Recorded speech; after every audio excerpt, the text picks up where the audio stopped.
Last video, we asked, what happens when AI gives you more time, but no meaning? And before that, who works in the future? But even those questions miss something deeper, because we're still framing the future the wrong way. Right now, most people are trying to solve this like it's a career problem. They're asking, what jobs are safe? What skills should I learn? Which industries will survive? And it feels smart.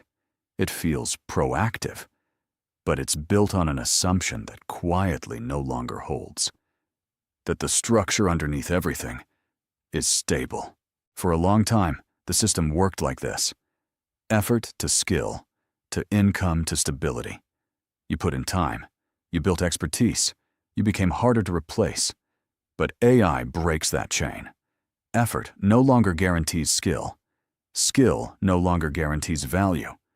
And value no longer requires time.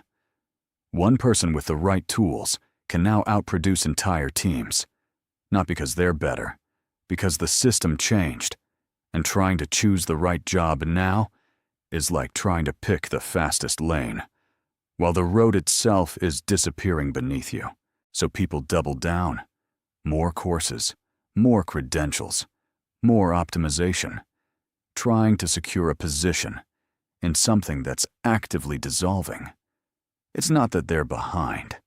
It's that they're solving for the wrong variable. Here's the shift. Stop optimizing for position. Start positioning for change.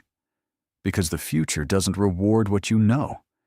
It rewards how quickly you can evolve what you know into something useful. That's a completely different game.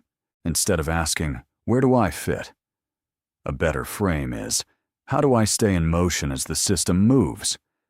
Because in this world, there are people who adapt early, people who adapt late, and people who never adapt at all. And that difference compounds fast. That's why the future won't be split by job titles. It will be split by behavior. Builders, operators, observers. Not fixed identities, but positions people fall into based on how they respond to change. And this is where it gets uncomfortable.